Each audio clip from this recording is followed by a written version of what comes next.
So now we're moving on to special testing, right? We all want to jump to special testing in an evaluation. It's just what we like to do as clinicians. We want to know what it is. But we can't get to special testing before we've done patient history, before we've inspected, before we've palpated, right? Before we've done all of our assessment. So now the fun begins. So now we're going to be doing special tests. And the first segment of special testing is really about knowing your patient's foot posturing. So the first test that we're actually going to do is what's called Feis's or Feis's line. And in this test, you're going to have at least one pin, but two of differing colors would be ideal, okay? So I'm gonna take the first pin, doesn't matter which color you use, and I'm gonna mark two anatomical landmarks on my patient. I'm going to mark the tip of their medial malleolus, and I'm going to mark the most inner portion of the metatarsal phalangeal joint of the first ray, okay? And these points become important because what I'm getting ready to do next is actually use a ruler to draw a line from tibial point to first metatarsal point, okay? So I'm gonna draw a line from here to here, okay? And it has to be relatively straight in order to do this correct, okay? So I'm gonna take my ruler and I'm going to draw a line from the proximal point to the distal point.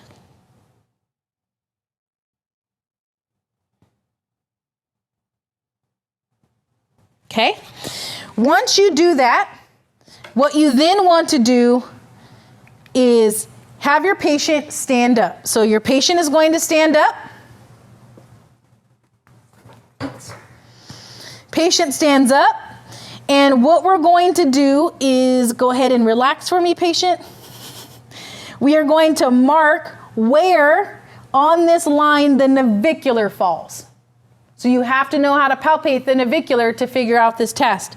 So this is my patient's navicular, right? And so the question you're going to ask yourself is, where does this point fall when you compare it to the line? Does the point fall above it? Does it fall within it? Or does it fall below it? In my patient's case, it falls above it. What this is indicative of is what is called a pes cavus foot posture. If the dot, however, was in the line, then this would be indicative of a patient who has a normal foot posture. And if it fell below the line, that would be indicative of a patient who has a pes planus or a foot flat position.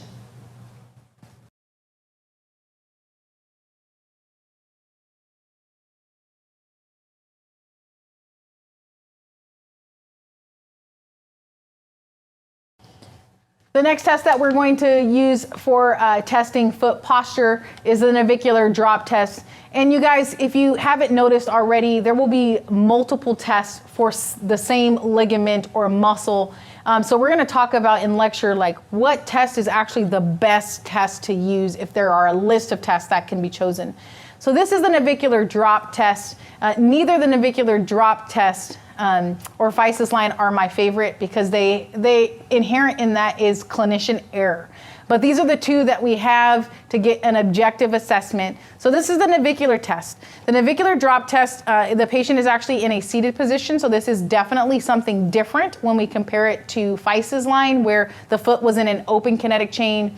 In this test, the foot is in a closed kinetic chain, right?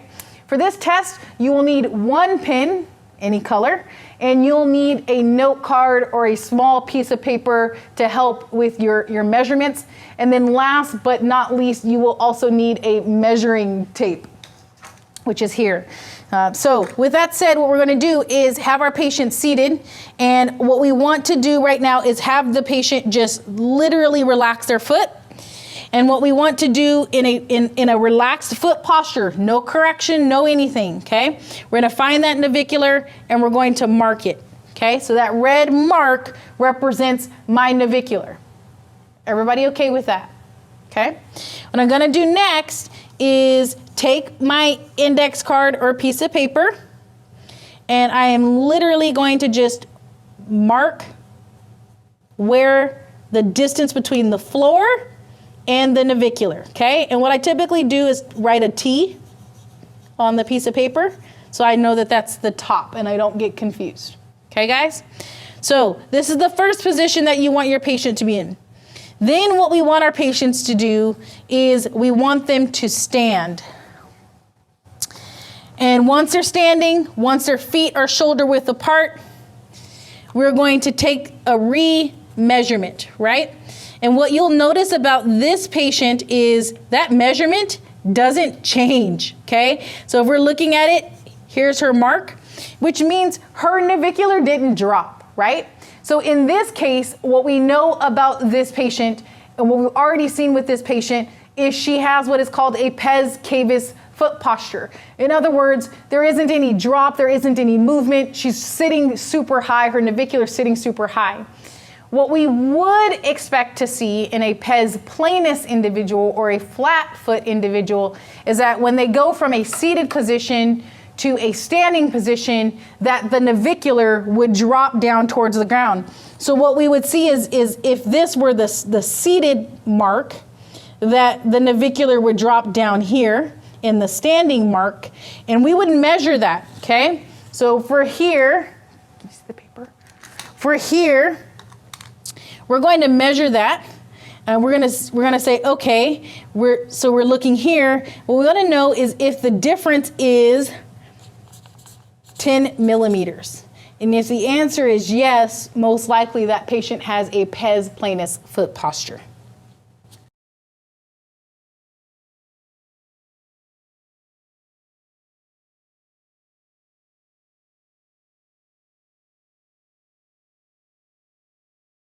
So the last foot posturing test is what is called the Win-Last Effect test.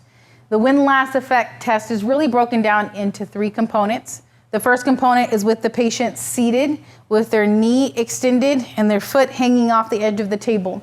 In this first position, all we want to look at is whether or not there's an arch present when the foot is suspended in the air. So that's either a yes or a no question. Do we see an arch when they're seated on the table with their foot in the air? If the answer is yes, then we're going to move to step 2. If the answer is no, there's no arch present, what we know about these patients is they have what's called congenital abnormality. They actually have a fusing of those tarsal bones, and so they have a flat foot no matter if the foot is an open kinetic chain or closed kinetic chain. So we just stop the test there. But in most patients, what we'll see is in the seated position with the foot in open kinetic chain, typically they'll have some sort of arch. So if that answer is yes, then what we have our patient do is stand up. So our patient's gonna stand up. Be careful, okay? And so then the question becomes, if they had an arch in a seated position, does that arch go away when they stand? And in most flat-footed individuals, that arch will go away. It'll disappear. It'll fall into the ground because the navicular is dropping. In our particular patient, that arch still stays. So this would be a negative test. But let's just humor me, right? Let's say in a seated position, they had an arch. When they stood, they lost the arch. The third component to the test would then be to have the patient go up on their toes, okay? And go back down. What we want to know is when they go up on their toes, does the arch come back, okay? Does that make sense, guys?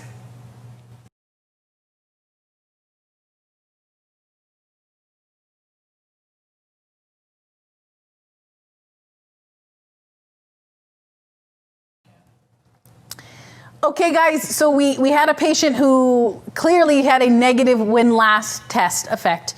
I know that I actually have a positive Win-Last effect, so I wanted to show you what a positive would look like in the clinical setting. Step 1, our patient is seated with their foot over the edge of the table, and again, the question just becomes, do they have an arch, right? So the answer is yes, there's an arch there. But the question becomes in step 2, what happens when that patient stands up?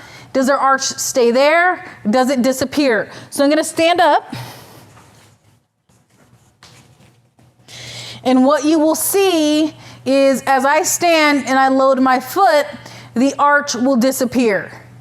Okay? So that arch disappears.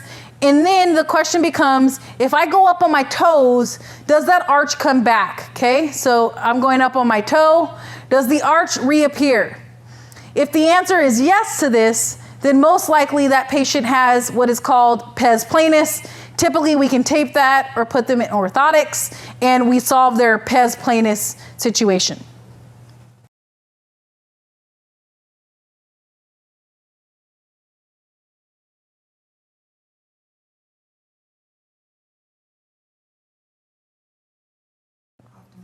So the next set of special tests is really to rule out a fracture in a toe or a metatarsal. So there are 3 special tests that we're going to learn today. The first one is what is called the long bone compression test. So let's assume that we have a fracture of the first metatarsal here. What we're going to do is we're going to grab that first phalange with our hands. See that? I'm grabbing it, I'm cupping it. What we're going to do is cup the calcaneus a little tiny bit just to leverage it. We're not really using it as part of the special test. And my push is going to be of the phalange up against the metatarsal. So this is the direction of my push. Does that make sense, guys? So we're basically trying to compress that metatarsal. Okay? A positive would be pain in the fracture site, right? That would be it. That's a positive test. Our next special test for a fracture of the metatarsal is called a torque test. Torque test is a little bit different. What you're going to do is say, well, where is the fracture on the metatarsal? If the fracture, let's say, is right here, what we're going to do is cup just above that and cup just below that. What we're going to do is try to torque that bone. So there's a pressure here, there's a pressure here, and you do those together. The goal of the torque test is to try to bend that bone. Again, a positive test would be pain at the fracture site. The last test that we typically do in the foot to rule out fractures, most often a fracture of the phalange, is what is called a tap test. So as the name implies, we're literally going to get at the distal end of that phalange and we're going to tap it.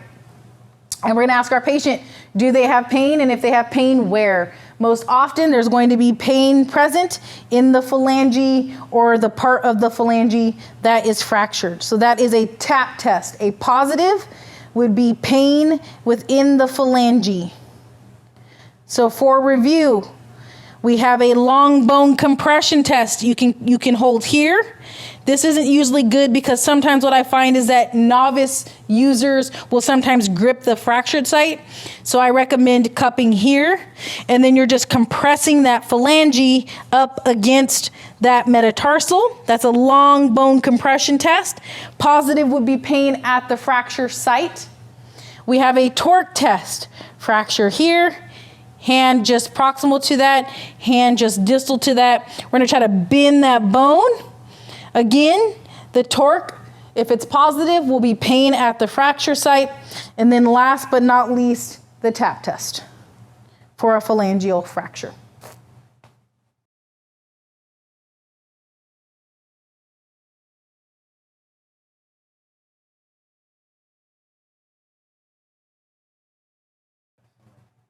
The next subset of tests is really to deal with any neural or interdigital neuroma issues that you might have within the foot or the ankle. And so we'll just start with the foot first. You guys might recall from the lecture that the foot has with it, it has these little things called metatarsal heads on the bottom of the foot. And so these metatarsal heads, in between each of these metatarsal heads are nerves. And these nerves can get irritated if they get impinged between 2 of the metatarsal heads, right?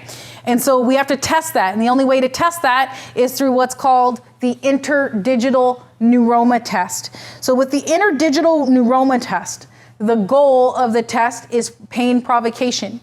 So in other words, we're going to try to elicit signs and symptoms in our patient. So what we're going to do is, I call it the handshake. We're going to handshake the 1st and 5th metatarsals, and we are literally going to try to bend them close to one another. Okay, guys, I'm showing you with 2 hands so you can see what it's going to look like. but typically we do that with one. So I'm squeezing that first metatarsal to the fifth metatarsal, and I'm gonna hold that for about 1 to 2 minutes.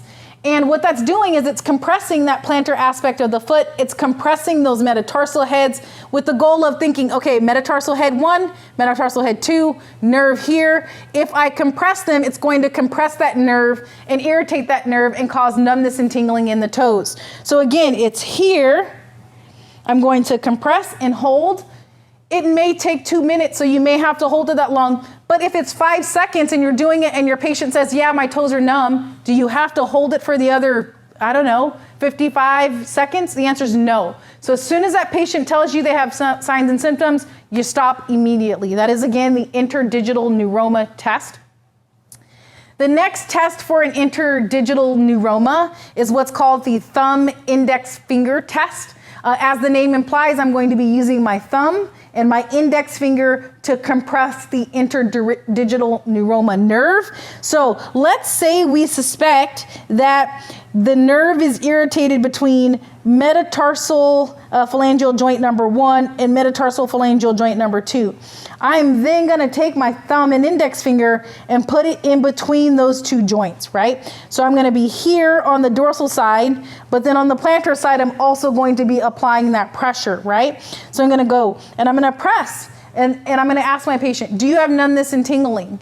And the answer might be yes, or it might be no. So again, this is one of these tests where you may have to hold it for a few seconds to really elicit signs and symptoms in your patient. You might say, well, what signs and symptoms would be positive? Numbness, tingling, a weird feeling in the toes. Those would all be positives for both the thumb to index finger test and our interdigital neuroma test as well. So those are feet issues, right? But the reality is we do have a nerve that runs on the medial aspect of the tibia called your tibial nerve.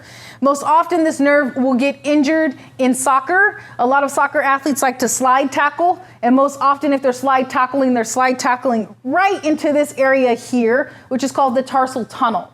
And so that tibial nerve can get irritated, and if it is irritated, it can cause numbness and tingling into the plantar aspect of the foot. So one way to test whether or not your posterior tibial nerve is involved is with what's called Tinel's test. With Tinel's test, you're going to be using your index finger to tap the posterior tibial nerve. And so remember, find that pulse, that posterior tibial pulse. Once you find it, what you're going to do is tap. Okay? You're going to tap, and you're going to ask that patient, do you feel any numbness or tingling into your foot or into your toes? And they could say yes. And if the answer is yes, then that would be a positive. If the answer is no, most likely that posterior tibial nerve is not irritated or not involved.